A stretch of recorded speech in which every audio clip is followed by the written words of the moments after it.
कधी तुम्हाला असं वाटतं का सगळं ठीक असूनही मन अचानक जड होतं, ऊर्जा कमी झाल्यासारखी वाटते आणि काही लोकांना भेटल्यानंतर थकवा वाढतो?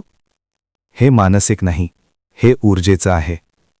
मी गेल्या अनेक वर्षांच्या ऑरा ॲनालिसिस, एनर्जी ऑब्झर्वेशन आणि क्लायंट केसेसमध्ये एक गोष्ट स्पष्ट पाहिली आहे. जिथे सायकिक प्रोटेक्शन नसते तिथे लाईफ लीक होत राहते. प्राचीन योगी, तांत्रिक आणि साधक यांना हे माहीत होतं. शरीरापेक्षा आधी ऊर्जा सुरक्षित ठेवावी लागते.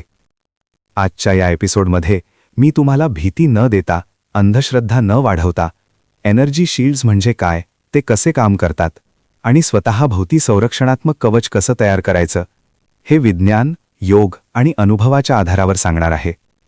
जर तुम्ही संवेदनशील आहात, लोकांच्या भावनांचा परिणाम लवकर होतो किंवा मनावर बाहेरच्या गोष्टी पटकन बसतात, तर हा एपिसोड तुमच्या जीवनासाठी एक टर्निंग पॉइंट ठरू शकतो. चला तर मग आपल्या ऊर्जेचं संरक्षण शिकूया. कधी असं होतं का की एखादा मोठ्या फॅमिली फंक्शनमधून किंवा गर्दीतून घरी आल्यावर एकदम असं पूर्णपणे डाऊन वाटतं? हो. म्हणजे तिथे तर खूप मजामस्ती चाललेली असते, पण घरी आल्यावर असं वाटतं की आपली सगळी बॅटरीच संपलीये. अगदी. किंवा एखाद्या व्यक्तीशी फक्त 5 मिनिटं बोलल्यावर सुद्धा इतका थकवा येतो की विचारायलाच नको. हो, आणि मग आपल्याला कळत नाही की असं का झालं. आपण विचार करतो की माझं काही चुकलं का, किंवा त्या व्यक्तीमध्येच काहीतरी नेगेटिव्ह होतं का. बरोबर. आपण या अनुभवांना अनेकदा अंधश्रद्धा किंवा भीतीचं नाव देतो, पण खरं तर हा विषय घाबरण्याचा नाहीये. अच्छा. उलट तो नीट समजून घेण्याचा आहे. या स्थितीला आपण असं म्हणू शकतो की आपली संवेदनशीलता म्हणजे सेन्सिटिव्हिटी खूप जास्त आहे, पण तिला सांभाळायला आपल्याकडे कोणती बाउंड्री किंवा सीमाच नाहीये. बाउंड्री शिवाय असलेली संवेदनशीलता, हे ऐकायला खूप समर्पक वाटतंय. हो. कारण याच विषयावर नवल शिंदे यांचे ऑरा निरीक्षण आणि त्यांच्या केस स्टडीजमधून काही आश्चर्यकारक गोष्टी समोर येतात. त्यांच्या निरीक्षणानुसार जे लोक मुळातच खूप प्रेमळ असतात, इतरांची काळजी करणारे किंवा समोरच्याचं न बोलताही ओळखणारे असतात, हो. त्यांच्याच ऊर्जेचा सीमा इतक्या कमकुवत का असतात?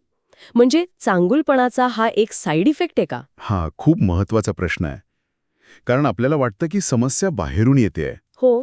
कोणीतरी आपली ऊर्जा खेचून घेतंय किंवा कोणीतरी आपल्यावर काहीतरी नकारात्मक अटॅक करतोय. पण शिंदे यांच्या अभ्यासानुसार 99% प्रकरणांमध्ये 99%? हो, 99% प्रकरणांमध्ये मूळ समस्या बाहेरून होणारे हल्ले ही नसतेच. मूळ समस्या आहे आतमध्ये असलेल्या सीमांचा अभाव. अच्छा. याला असं समजा की तुमच्या पाण्याची टाकी भरलेली आहे, पण नळ मात्र सतत गळका आहे. मग पाणी कमी होणारच. बरोबर. कोणीतरी पाणी चोरत नाहीये, तर ते आपोआप गळतीमुळे म्हणजे लिकेजमुळे वाहून जाते. ओके, म्हणजे ब्लेम गेम थांबवून आधी स्वतःच्या ऊर्जेच्या गळतीकडे लक्ष द्यायला हवं. पण मग सायकिक अटॅक हा जो शब्द प्रचलित आहे त्याचं काय? कारण या शब्दासोबत खूप भीतीदायक कल्पना जोडलेल्या आहेत. म्हणजे कोणीतरी मुद्दामहून वाईट ऊर्जा पाठवली, नजर लावली किंवा अगदी काळी जादू केली. बरोबर. आणि याच कल्पनांमुळे मूळ विषय बाजूला राहतो आणि फक्त भीती उरते. हो. शिंदे यांच्या अनुभवानुसार ज्याला लोक सायकिक अटॅक समजतात, ती गोष्ट बहुतेक वेळा पूर्णपणे वेगळीच असते. म्हणजे? सगळ्यात सामान्य प्रकार म्हणजे दुसऱ्या व्यक्तीचा भावनिक प्रक्षेपण. म्हणजे समजा तुमचा सहकारी ऑफिसमध्ये खूप रागात आहे, पण तो चेहऱ्यावर हसू दाखवतोय. ठीक आहे. त्याचा तो दाबलेला राग आहे ना, तो एका वायफाय सिग्नलसारखा वातावरणात पसरतो. आणि जर तुमची बाउंड्री कमकुवत असेल, तर तुम्ही तो सिग्नल नकळतपणे पकडता. आणि मग आपल्याला विनाकारण अस्वस्थ वाटायला लागतं. अगदी. म्हणजे समोरच्याच्या मनातलं वादळ आपल्या आत जाणवतं, जरी त्यांनी ते दाखवलं नाही तरी. आणि यात अजाणतेपणे होणारा मत्सर किंवा दाबलेला राग. अगदी. अनेकदा मत्सर करणारी व्यक्ती स्वतःच्या तोंडाने ते कधीच कबूल करणार नाही. किंबहुना त्यांच्या स्वतःच्याही ते लक्षात आलेलं नसतं, पण ती तीव्र भावना तुमच्यापर्यंत पोहोचते. याशिवाय एक अजून सामान्य प्रकार आहे, तो म्हणजे अनावश्यक माहितीचा भडीमार.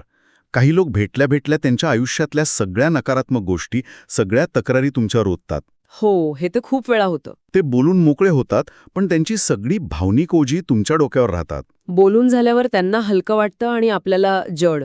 कारण ते तुमच्या ऊर्जेच्या क्षेत्रात भावनिक कचरा टाकून जातात. आणि यातला सर्वात सूक्ष्म प्रकार म्हणजे ऊर्जेसाठी असलेला परावलंबन. काही लोकांना इतरांच्या ऊर्जेवर, त्यांच्या अटेन्शनवर जगायची सवय असते. ते तुमच्याशी बोलून स्वतःला चार्ज करून घेतात. थोडक्यात सांगायचं तर, जेव्हा दुसऱ्या व्यक्तीची भावनिक किंवा मानसिक अवस्था तुमच्या ऑरामध्ये, तुमच्या ऊर्जेच्या घरात हस्तक्षेप करते, तेव्हा तुम्हाला संरक्षणाची गरज भासते. बरोबर? हा कोणी केलेला मुद्दाम हल्ला नाही, तर ऊर्जेच्या सीमांचा अभाव आहे. तुम्ही आता ऑरा हा शब्द वापरलात. अनेकांसाठी ऑरा म्हणजे शरीराभोवती दिसणारा एक रंगीबेरंगी वलय. पण ही संकल्पना तेवढीच मर्यादित आहे का? अजिबात नाही. ऑरा म्हणजे फक्त रंगीत प्रकाश नाही.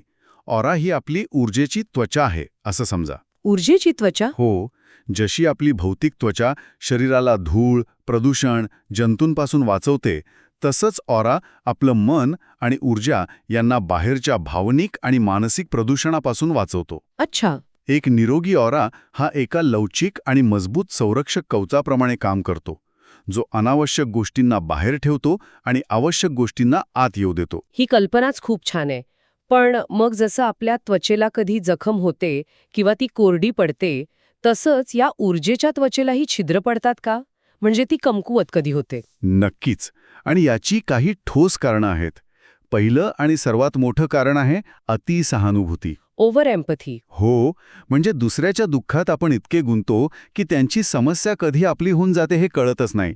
आपण जणू काही त्यांची भावनिक ओझी स्वतःच्या खांद्यावर उचलून घेतो. सहानुभूती चांगली आहे, पण ती स्वतःला त्रास देण्याइतकी वाढली. की ती आपल्या ऊर्जेच्या त्वचेला छिद्र पाडते. आणि दुसरं कारण? अपराधीपणाची भावना म्हणजे गिल्ट. हे कसं काम करतं? अपराधीपणाची भावना म्हणजे काय? समजा तुमच्या घराच्या दाराला कुलूपच नाहीये. तुम्ही सतत मी चुकले, मी चुकलो किंवा मी पुरेसा चांगला नाहीये असं वाटून घेत असाल तर आपण नकळतपणे कोणालाही आत येण्याचं आमंत्रण देतो. अगदी. तुम्ही स्वतःच तुमच्या ऊर्जेच्या घराचा दरवाजा उघडा ठेवता. मी हे डिझर्व्ह करतो किंवा करते या भावनेतून आपण इतरांना आपल्या ऊर्जेत हस्तक्षेप करण्याची परवानगी देतो. हे खूपच सूक्ष्म आहे. याशिवाय भीती आणि सतत इतरांकडून स्वीकृती मिळवण्याची इच्छा म्हणजे अप्रूव्हल सिकिंग. खूप मोठा परिणाम होतो. भीतीमुळे आपला ऑरा आकसतो, संकुचित होतो आणि कमकुवत होतो. आणि जेव्हा आपण सतत इतरांना खुश करण्याच्या प्रयत्नात असतो, तेव्हा आपण आपल्या भावनिक अवस्थेचा रिमोट कंट्रोल त्यांच्या हातात देतो. ते खुश तर आपण खुश, ते नाराज तर आपण दुखी. बरोबर. या सगळ्या कारणांमुळे आपली ऊर्जेची त्वचा छिद्रयुक्त होते आणि ऊर्जेची गळती सुरू होते. आपण नकळतपणे किती प्रकारे आपली ऊर्जा गमावत असतो हे ऐकूनच थकवा आल्यासारखं वाटतंय. या सगळ्या सवयी तर आपल्या रोजच्या जगण्याचा भाग आहेत. जसं की क्षमतेपेक्षा जास्त देणं, खास करून भावनिक पातळीवर, किंवा सतत स्वतःला आणि आपल्या कृतींना इतरांसमोर स्पष्ट करत राहणं. बरोबर. आणि या दोन्ही सवयींमागचं मूळ कारण आहे नाही म्हणण्याची भीती. हो. आपल्याला वाटतं की आपण नाही म्हटलं तर समोरची व्यक्ती आपल्याला नाकारेल, आपल्यावर प्रेम करणार नाही. या भीतीपोटी आपण स्वतःच्या ऊर्जेच्या सीमा ओलांडून देत राहतो. खरंय. शिंदे यांच्या मते नाही म्हणायला न शिकणं हे ऊर्जेच्या गळतीसाठी असलेलं सगळ्यात मोठं मोकळं दार आहे. या सगळ्या सवयी म्हणजे आपण स्वतःच आपल्या ऊर्जेच्या क्षेत्राची दारं सताड उघडी ठेवतो. ठीक आहे. म्हणजे समस्या काय आहे आणि ती कशी निर्माण होते हे आता स्पष्ट झालंय. पण मग यातून बाहेर पडायला काही मार्ग आहे का? आपल्या जुन्या परंपरा जसे की योगशास्त्र, हो, याबद्दल काही वेगळा दृष्टिकोन देतात का? मी कवच या संकल्पनेबद्दल ऐकलं आहे. हो. आणि योगशास्त्राचा दृष्टिकोन खूपच सुंदर आणि व्यावहारिक आहे. योगशास्त्रानुसार संरक्षण म्हणजे संघर्ष नाही किंवा कोणाला तरी दूर ढकलणं नाही. अच्छा. संरक्षण म्हणजे कंटेनमेंट, म्हणजेच स्वतःच्या ऊर्जेत स्वतःच्या केंद्रस्थानी स्थिर राहणे. कंटेनमेंट. हो. योगशास्त्रातलं कवच म्हणजे कोणतीही काल्पनिक ढाल किंवा भिंत नाही. कवच म्हणजे जागरूकतेने बनवलेली सीमा. पण ही जागरूकतेची सीमा तयार कशी होते? यासाठी काही मंत्र किंवा विधी आहेत का? नाही. उलट ते खूपच सोपं आणि शारीरिक पातळीवर आहे. 3 मुख्य गोष्टी आहेत. पहिलं, श्वासावर लक्ष केंद्रित करणे. Breath awareness. हो. जेव्हा आपला श्वास शांत, घोल आणि लयबद्ध असतो, तेव्हा आपली ऊर्जा आपोआप स्थिर आणि शांत होते. दुसरी गोष्ट, पाठीचा कणा सरळ ठेवणे. Spine alignment. अगदी. आपला पाठीचा कणा हा ऊर्जेचा मुख्य महामार्ग आहे. तो सरळ असेल तर ऊर्जा शरीरातच व्यवस्थित फिरते. आणि तिसरं, वर्तमानात स्थिर राहणे. म्हणजे आपलं लक्ष या क्षणी आपल्या शरीरात एकवटणं. Grounded presence. अगदी. जेव्हा शरीर स्थिर आणि श्वास खोल असतो तेव्हा ऑरा नैसर्गिकरित्या सील होतो. त्याला वेगळं काही करावं लागत नाही. म्हणजे हे ऐकायला खूप सोपं वाटतंय. फक्त स्वतःमध्ये स्थिर राहा. पण गर्दीच्या ठिकाणी किंवा एखाद्या नकारात्मक व्यक्तीसमोर हे प्रत्यक्षात करणं कठीण वाटते. हो. म्हणजे संरक्षण ही आक्रमक क्रिया नाही, तर स्थिर होण्याची नैसर्गिक अवस्था आहे, हे पटतंय. पण मग ऑकल्ट सायन्समध्ये ज्या एनर्जी शील्ड्सबद्दल बोललं जातं, त्याचं काय? ते फक्त एक व्हिज्युअलायझेशन आहे का? नाही, फक्त कल्पना करून काही होत नाही. ती कल्पना पोकळ असते. अच्छा. ऑकल्ट सायन्समध्ये शील्ड म्हणजे केवळ कल्पनाचित्र नाही, खरं शील्ड काय आहे हे समजून घेणं महत्वाचं आहे. खरं शील्ड म्हणजे एक स्थिर मज्जासंस्था, स्टेबल नर्वस सिस्टम. स्थिर मज्जासंस्था. तुम्ही कल्पना करा की समुद्रात वादळ आलंय. जर तुमची नाव लहान असेल आणि आतून कमकुवत असेल तर ती लगेच उलटेल, पण जर तुमची बोट मोठी आणि मजबूत असेल तर लाटा तिच्यावरून निघून जातील. बरोबर, तुमची स्थिर मज्जासंस्था ही त्या मजबूत बोटीसारखी आहे. वा, छान उदाहरण आहे. आणि या स्थिर मज्जासंस्थेसोबत अजून काय लागतं? दुसरी गोष्ट आहे स्पष्ट हेतू. म्हणजे माझी ऊर्जा माझी आहे आणि मी तिच्यात सुरक्षित आहे, हा एक स्पष्ट आणि ठाम विचार. आणि सर्वात महत्वाचं, भावनिक सार्वभौमत्व. इमोशनल सॉव्हरेनिटी. हो. याचा अर्थ माझ्या भावनांची जबाबदारी पूर्णपणे माझी आहे. बाहेर काहीही घडलं तरी मला कसं वाटून घ्यायचं हे मी ठरवणार. ही जाणीव. थोडक्यात सांगायचं तर शांत मन आणि स्पष्ट शारीरिक उपस्थिती हेच खरं शील्ड आहे. अच्छा. कोणताही व्हिज्युअलायझेशन या पायाशिवाय काम करू शकत नाही.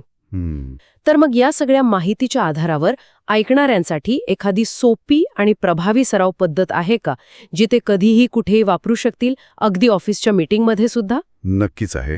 आणि ती इतकी सोपी आहे की त्यासाठी डोळे बंद करायचीही गरज नाही. फक्त काही क्षणांचा वेळ पुरेसा आहे. सांगा. पहिला टप्पा, आपला श्वास जाणीवपूर्वक थोडा मंद करा. त्याला शांत होऊ द्या. दुसरा टप्पा, आपला पाठीचा कणा ताठ करा. मग तुम्ही बसलेले असाल किंवा उभे. ठीक. तिसरा टप्पा, आपल्या शरीराविषयी जागरूकता वाढवा.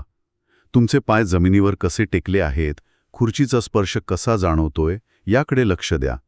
स्वतःच्या शरीरात परत या. आणि सर्वात महत्वाचा शेवटचा टप्पा कोणता? चौथा आणि सर्वात महत्वाचा टप्पा म्हणजे फक्त एक भावना किंवा जाणीव मनात ठेवा. मी माझ्या ऊर्जेत स्थिर आहे, मी माझ्या घरात आहे. बस. एवढंच? हो.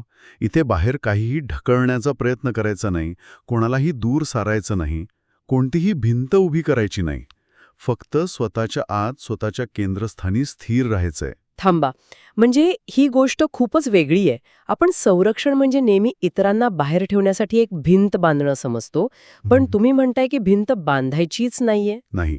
फक्त स्वतःच्या घरात शांतपणे बसायचं आहे. This is a complete mindset shift. अगदी तसंच. कारण जेव्हा तुम्ही भिंत बांधता तेव्हा तुम्ही स्वतःलाही वेगळं पाडता, आयसोलेट करता.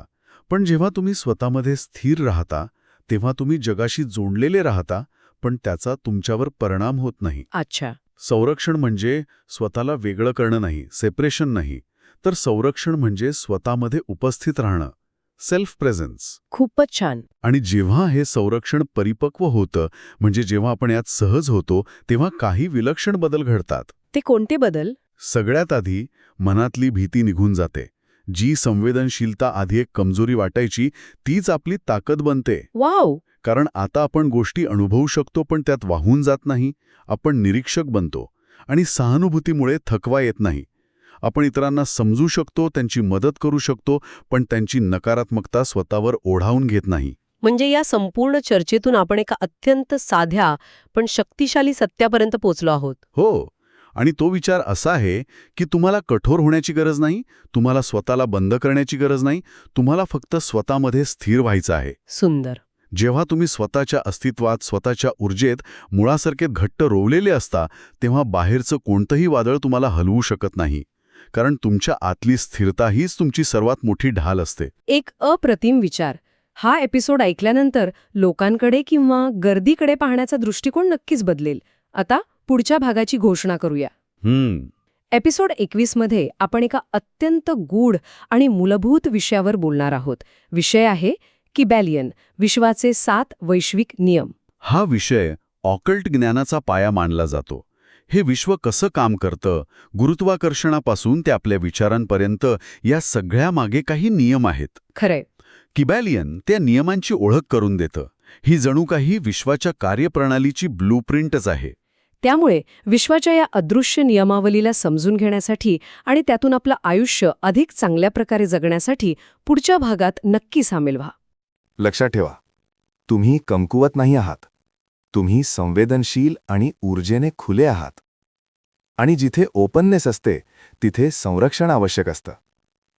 सायकिक प्रोटेक्शन म्हणजे भिंत उभारणं नाही, ते म्हणजे स्वतःची ऊर्जा जागृत ठेवणं. जेव्हा तुमचं ऑरा स्थिर होतं, जेव्हा तुमचं मन ग्राउंडेड राहतं, तेव्हा बाहेरची कोणतीही ऊर्जा तुम्हाला स्पर्श करू शकत नाही, परवानगीशिवाय. आज तुम्ही जे शिकलात ते फक्त तंत्र नाही, ती ऊर्जा साक्षरता आहे, एनर्जी लिटरसी आहे. पुढच्या एपिसोडमध्ये आपण जाणार आहोत कायबालियन आणि 7 युनिव्हर्सल लॉजच्या गूढ जगात, जिथे विश्व कसं विचार करतं आणि आपण त्याच्याशी कसा संवाद साधतो हे समजेल. तोपर्यंत स्वतःची ऊर्जा जपा, स्वतःला केंद्रात ठेवा आणि आठवत ठेवा, strong mind, protected energy, conscious life. नमस्कार.